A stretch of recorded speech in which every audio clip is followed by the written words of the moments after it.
পানিহাটির বর্তমান এমএলএ রত্না দেবনাথ, অভয়ের মা, তিনি সিবিআই সম্পর্কে ঠিক কি বললেন চলুন একবার শুনে নিই। আমাদের যে মুখ্যমন্ত্রী ছিলেন তিনি আইনের শাসন প্রতিষ্ঠা করতে দিতেন না। এখন তো আইনের শাসন প্রতিষ্ঠা হয়েছে, তবুও সিবিআই কার হাত কে বেঁধে রেখেছে তার হাতটা, যে সিবিআই কোনো কাজ করতে পারছে না। চরম ভৎসনা দিয়েছেন আজকে, আপনারাও ছিলেন দেখেছেন। আমি তো সত্যিই খুব ডিস্টার্ব, কথা বলার ভাষা হারিয়ে ফেলছি। আজকে প্রায় 2 বছর হতে গেল, আমার মেয়ে আর বাড়ি আসবে না, কিন্তু বিচারটা তার একটা সুরক্ষিত বলয়ের মধ্যে যে ঘটনাটা ঘটেছিল তার বিচার পেতে যে এত দেরি হবে, আমাদের হাতে ছেড়ে দিলে আমরা বিচার করে দিতাম। বিজেপির একনিষ্ঠ কর্মীরা পরিবর্তনের পর ঠিক কি বলছেন চলুন শুনে নেওয়া যাক। ভুল আমরা দেখতে পাচ্ছি, সেগুলো খুব বেদনাদায়ক। কোনো একটা সময় গিয়ে যেটা বুঝতে পারছি যে আমরা যারা এত কষ্ট করে দলটা করছিলাম, আমাদের মতন যারা কর্মীরা রয়েছে এই মানসিকতা নিয়ে, তাদের সঙ্গে প্রতিনিয়ত যেভাবে প্রতারণা হচ্ছে, তো সেই জায়গায় দাঁড়িয়ে যদি আমরাই যদি প্রতারিত হই, তাহলে সাধারণ মানুষের সঙ্গে কীরকম আচরণ হবে আগামী দিন, তার কারণে বেরিয়ে গেলাম। তাহলে আপনি বলতে চাইছেন যে বিজেপি কি প্রতারকের দল? এর থেকে তো আর সহজ উত্তর তো আর হয়ই না। আশা করব সম্পূর্ণ ভিডিও দেখার পর আপনাদের মূল্যবান মতামত আমাকে নিশ্চয়ই কমেন্টে জানাবেন। কথার শুরুতেই আবারও বলে রাখি, আমি কিন্তু কোনো দল ভিত্তিক কাজ করি না। কোনো দলের হয়ে অন্ধত্ব বজায় রেখে ভালো মন্দর বিচার না করে ভিডিও করি না। আমি অত্যন্ত সাধারণ ঘরের একজন মেয়ে, সাধারণ নাগরিক, সাধারণভাবে সত্যিকে সত্যি আর মিথ্যেকে মিথ্যে বলার সাহসটুকু রাখি, এই পর্যন্ত। তবে বর্তমান যুগে দাঁড়িয়ে সত্যি বলার অভ্যাসটা হয়তো অনেকটাই কমে আসছে মানুষের, আর সেই কারণে কিছু কিছু ইউটিউবারদের আটক হতে হচ্ছে, কারণ তারা সবার সামনে সত্যিটা প্রকাশ করে ফেলছে। তাই কিছু ক্ষেত্রে ভয়ে ভয়েও থাকি, জানি না এই ভিডিওটার পরে আমার ঠিক কি হতে চলেছে। তবে যেটা সঠিক বলে আমার মনে হলো সেটাই আমি আপনাদের সামনে শেয়ার করতে চলে এলাম। যদি আমার কথার মধ্যে এতটুকু ভুল থাকে তাহলে আমাকে ভুলটা ধরিয়ে দিতে দ্বিধা করবেন না। চলুন তাহলে শুরু করি আমার কথা। ভোটের কিছুদিন আগে আপনারা নিশ্চয়ই প্রত্যেকে জানেন, অভয়ের মা কাকিমা, যিনি আজ বর্তমানে পানিহাটির এমএলএ, তিনি প্রাক্তন মুখ্যমন্ত্রী মমতা বন্দ্যোপাধ্যায়ের উদ্দেশ্যে এমন কিছু কথা বলেছিলেন যেটাকে আমার মেনে নিতে একটু অসুবিধা হয়েছিল। মানছি, যা ঘটেছে অভয়ের সাথে তা সত্যি মেনে নেওয়া যায় না, অন্তত মা হিসেবে তো একেবারেই নয়। আর যদি সেটা মেনে নিতাম তাহলে অভয়ের হয়ে কখনোই পথে প্রতিবাদ জানাতে নামতাম না। তবে যেটা আসল কথা সেটাই বলি, মুখ্যমন্ত্রীর একটা চেয়ারের বিশেষ মূল্য আছে, সেই মূল্যটাকে মাথায় রেখে কিন্তু আমার সেই ভিডিওটা ছিল। আপনারা স্ক্রিনে সেই ভিডিওর ছবিটা দেখতে পাচ্ছেন। প্রয়োজনে যারা যারা এখন এই ভিডিওটা দেখেননি, অনুরোধ করব ভিডিওটা একবার দেখে আসবেন। এই ভিডিওর মাধ্যমে আমি অভয়ের মা কাকিমাকে একটা কথাই বলবার চেষ্টা করেছিলাম, আপনাকে দেখে আমরা প্রেরণা পেয়েছি, প্রতিবাদ কাকে বলে হয়তো অনেকটাই শিখেছি। নিজের ক্ষেত্রে এমন ঘটনা ঘটলে আদৌ আপনার মতো শক্তভাবে লড়াইটা করতে পারতাম কিনা জানি না, কিন্তু শেষ পথে এসে আপনার এই কথাগুলো মনকে আঘাত করলো। এই কথাটা আমি ভিডিওর মাধ্যমে কাকিমা পর্যন্ত পৌঁছাতে চেয়েছিলাম এবং কাকিমাকে এটা বোঝাতে চেয়েছিলাম, আমাদের মনে যতই রাগ ক্ষোভ থাক না কেন, সোশ্যাল মিডিয়া এমন একটা প্ল্যাটফর্ম যেখানে সবটা তুলে ধরা যায় না, কিছু না কিছু বাধ্যবাধকতা থাকে। তাই আগামী দিনে যদি আপনি প্রার্থী হিসেবে নির্বাচনে জয়ী হন, তাহলে আপনাকেও বুঝে চলার প্রয়োজন আছে কতটা সোশ্যাল মিডিয়ার প্ল্যাটফর্মে এসে আপনি মানুষকে বলতে পারেন। যে এই ভিডিওটা পোস্ট হলো, সঙ্গে সঙ্গে মন্তব্যের ঝড় উঠলো। না, আমার উদ্দেশ্যটা সাধারণ মানুষ সেভাবে নিতে পারেনি। আসলে আমি একটা জিনিস খুব ভালো করে বুঝে গেলাম, মানুষ মাথা কম আর আবেগ দিয়ে সবটা বিচার করবার চেষ্টা করে। যারা মনে করছেন আমার কথাগুলো সঠিক কিনা যাচাই করে দেখবেন, তারা অবশ্যই ভিডিওটার নিচে যে মন্তব্যগুলো রয়েছে একবার দেখে নেবেন। অভয়া হত্যাকাণ্ড কিন্তু আমাদের কাছে কোনো আনন্দের বিষয় নয়, বরং একটা মর্মান্তিক যন্ত্রণা, কষ্ট, যে বিষয়টা আমরা কোনোদিন হয়তো ভুলতে পারবো না। আমার উদ্দেশ্য কিন্তু কাকিমাকে আঘাত করা ছিল না, বরং কাকিমা যাতে সঠিকভাবে পথটা চলতে পারে এবং বিচারটা আনতে পারে, তার জন্যই তার যাতে কোনো খামতি না ধরা পড়ে সেটাই বোঝানোর উদ্দেশ্য ছিল। একটা জিনিস না এতদিন আমি ভিডিও করতে করতে বুঝেছি, মন্তব্য যদি একবার ভুল কেউ করা শুরু করে, পরপর পরপর লোকে পুরো ভিডিও হয়তো দেখে না, কিন্তু মন্তব্যটা করে ফেলে। ভিডিওটা দেখবেন, স্পষ্টভাবে ভিডিও দেখবেন, বুঝবেন, বুঝতে না পারলে মন্তব্য করবেন না, কিন্তু মন্তব্য যখন করবেন ভিডিওটা না বুঝে করবেন না। কারণ যারা বোঝেন তারা জানেন আমার ভিডিওটা আদতেও ঠিক কি বলার উদ্দেশ্যে ছিল। কাকিমাকে আঘাত করা নাকি কাকিমাকে সঠিক পথটা দেখানোর? এবার আসা যাক ভোটের পরের পরিস্থিতির কথা। ফোন খুললেই পানিহাটির এমএলএ রত্না দেবনাথ সম্পর্কে বহু মন্তব্য কিন্তু আমাদের চোখে পড়ে। যেমন, কাকিমা বিচারটা পেয়ে গেছেন বুঝি? আপনার হাসি দেখে তো তাই মনে হচ্ছে। কাকিমা, এমএলএ হওয়াই কি আপনার উদ্দেশ্য ছিল? অভয়ের বিচার পাওয়াটা নয়? কি কাকিমা, এখনো বিচার কই? কোথায় কাকিমা? আরজি করে তো আবারও ঘটনা ঘটে গেল, আপনাকে দেখলাম না তো। এরকম অনেক রকম মন্তব্য কিন্তু দেখা যাচ্ছে, যেগুলো একজন সন্তান হারা মায়ের জন্য আঘাত পাওয়ার ক্ষেত্রে যথেষ্ট। এই সমস্ত মন্তব্যগুলো পড়ার পর দুটো প্রশ্ন কিন্তু মনে জাগছে। আজকে আপনার বিরুদ্ধে এত মানুষ এমন মন্তব্য কেন করছে? কেন তারা আপনার পক্ষে মন্তব্য করছে না?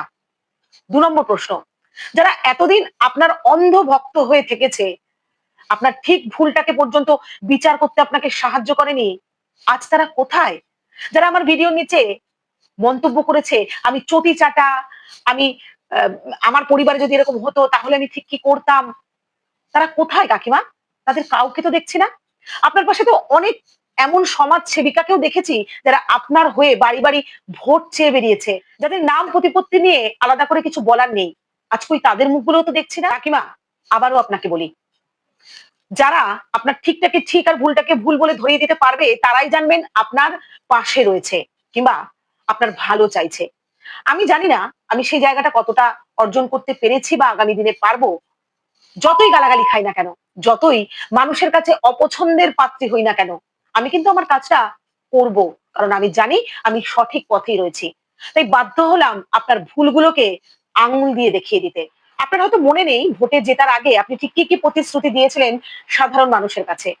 আপনি বলেছিলেন পানিহাটিতে বিগত 10 বছর ধরে কোন রকম উন্নয়নের কাজ হয়নি, রাস্তাঘাটের অবস্থাও বেহাল, সবটাই আপনি দেখবেন। সবচেয়ে বড় যে প্রতিশ্রুতিটা আপনি দিয়েছিলেন যে কোনো মায়ের কোল খালি হতে দেবেন না, কোনো মেয়েকে ধর্ষণ হতে দেবেন না। জানি না আজ কেন আপনি হঠাৎ করে নিজের প্রতিশ্রুতিগুলোকে অন্যরকম ভাবে মানুষের সামনে আনার চেষ্টা করছেন। ভোটে জেতার পর আজ আপনি এমএলএ, কিন্তু আপনাকে বড্ড অচেনা লাগছে। কোথায় যেন হারিয়ে যাচ্ছে অভয়ের বিচার, কোথায় যেন হারিয়ে যাচ্ছে আপনার আর্তনাদ। জানি না, আমি ভুলও হতে পারি, কিন্তু কাকিমা, আজ যে মানুষগুলো আপনাকে এমন মন্তব্য করছে তার পেছনে কিছু তো কারণ আছে। আমার মনে হয় সবচেয়ে বড় কারণ হলো আপনার এই পরিবর্তন। আজ আপনি আপনার প্রতিশ্রুতি সম্পূর্ণ ভুলে গিয়ে আপনি কি বলছেন? বাচ্চা যতক্ষণ না কাঁদবে মা বুঝবে কি করে তাকে খাওয়াতে হবে? আচ্ছা, আমি একটা প্রশ্ন করি, যেদিন ভোটের জন্য আপনি দুয়ারে দুয়ারে গিয়েছিলেন সেদিনকে তো আপনাকে বলে দিতে হয়নি ঠিক কি বলে ভোটটা আপনি চাইবেন, কিংবা কোথায় কোথায় গেলে আপনি ভোট পেতে পারেন? তাহলে আজ কেন আপনি এমন কথা বলছেন? কেন বাচ্চার কাঁদার অপেক্ষা করছেন? আমাদের বর্তমান মুখ্যমন্ত্রী শুভেন্দু অধিকারী মহাশয় বলেছিলেন, ধর্ষককে সকালে ধরবো, বিকেলে খরচ করব।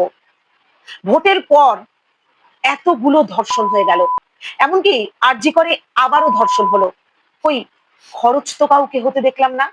কাকিমা, আপনাকেও কিন্তু কোনো রকম মন্তব্য করতে দেখলাম না আরজি করের এই ঘটনাটা নিয়ে। তাহলে কি এটাই বলতে চাইছেন, যেহেতু এটা আপনার ঘটনা নয় বা আপনার সঙ্গে জড়িত কোনো ঘটনা নয় বলেই আপনি এই বিষয়টায় নাক গলালেন না? তাহলে ভোটের আগে যে প্রতিশ্রুতি আপনি সাধারণ মানুষকে দিয়েছিলেন সেগুলো কি শুধুমাত্র ভোটে জেতার জন্যই দিয়েছিলেন? যদি আজ সাধারণ মানুষ হিসেবে এই প্রশ্নটা আপনাকে আমি করি, তাহলে কি খুব ভুল প্রশ্ন করা হবে? আচ্ছা কাকিমা, আপনার কাছে আপনার মেয়ের মূল্য যতখানি, অন্যের মেয়ের মূল্য কি এতটাই কম যে আরজি করের ঘটনাটাকে মানুষের সামনে আনার কোনো প্রচেষ্টাই আপনি করলেন না? আজ এমন অনেক ঘটনা ঘটতে দেখছি যা দেখে সাধারণ মানুষ হিসেবে হতবাক হয়ে যাচ্ছে। এতগুলো পরপর ঘটনা ঘটলো কিন্তু মিডিয়া চুপ, কারণটা কি? পানিহাটির বর্তমান এমএলএ রত্না দেবনাথ ওরফে অভয়ের মা কাকিমা, যিনি বিজেপিতে দাঁড়িয়েছিলেন অভয়ের বিচার পাবেন বলে, বিশ্বাস করেছিলেন দলটাকে, কিন্তু আজ তার মুখে অন্য সুর। তিনি বিরক্ত কেন্দ্রীয় সরকারের সিবিআই তদন্তের উপর। কেন, ঠিক কি কারণে হাত বেঁধে দেওয়া হচ্ছে সিবিআই কে? কেন ঠিকমতো তদন্ত করছে না অভয়া কাণ্ডের? এই নিয়ে তাকে মন্তব্য করতে দেখা গেল মিডিয়ার সামনে। এক্ষেত্রে সবচেয়ে বড় প্রশ্ন হলো, একজন এমএলএ হয়ে যদি তদন্তের ক্ষেত্রে বিরক্ত হন, সঠিক বিচারটুকু না পান, তাহলে আমাদের মতো সাধারণ মানুষের অবস্থাটা ঠিক কি হতে চলেছে?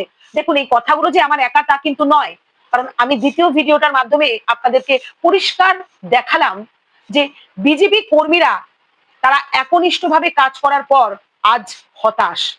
অতএব বুঝতেই পারছেন, শুধু আমি বা আপনি নই, যারা বিজেপি কর্মী তারাও কিন্তু আগামী দিন নিয়ে যথেষ্ট চিন্তিত। সত্যি কথা বলতে, আমার যতটুকু ধারণা, তাতে পানিহাটির বর্তমান এমএলএ রত্না দেবনাথ ওরফে অভয়ের মা কাকিমা, তিনি ঠিক রাজনীতি কি জিনিস বুঝে উঠতে পারেননি। তিনি শুধু এটুকুই ভেবেছেন, প্রাক্তন সরকার যে বিচার আমাকে দিতে পারেনি, আগামী দিনে যদি বিজেপি সরকার আসে তাহলে নিশ্চয়ই আমার মেয়ের সঠিক বিচারটা আমি আনতে পারবো। এমনই কিছু চিন্তা ভাবনা করে হয়তো তিনি ভোটে দাঁড়িয়েছিলেন বিজেপির হয়ে। কিন্তু তার সীমিত চিন্তা ভাবনা যে সবকিছু নয়, রাজনীতি অনেক বড় একটা খেলা, সেটা হয়তো তিনি সময়ের সাথে সাথে একটু করে করে বুঝতে পারছেন। সেই কারণেই হয়তো আজকে তিনি আওয়াজ তুলেছেন সিবিআই এর বিরুদ্ধে। সত্যি তো, একটা মানুষ বিগত 2 বছর ধরে লড়াই করে যাচ্ছে তার মেয়ের জন্য। একজন মা আর কতই বা ধৈর্য ধরতে পারে? যদি সঠিক বিচারটা আজ এমএলএ পদ পাওয়ার পরও সে না পায়, তাহলে আর তার এমএলএ হওয়ার কারণটা কি? কিংবা ভোটে দাঁড়িয়ে বিজয়ী হবার পেছনে যুক্তি বা কি? হয়তো তিনি এমনটা মনে করে নিজের আবেগকে ধরে রাখতে পারেননি। বিচার তো দূর, উল্টে মানুষের কাছে আমি আরো খারাপ হয়ে যাচ্ছি।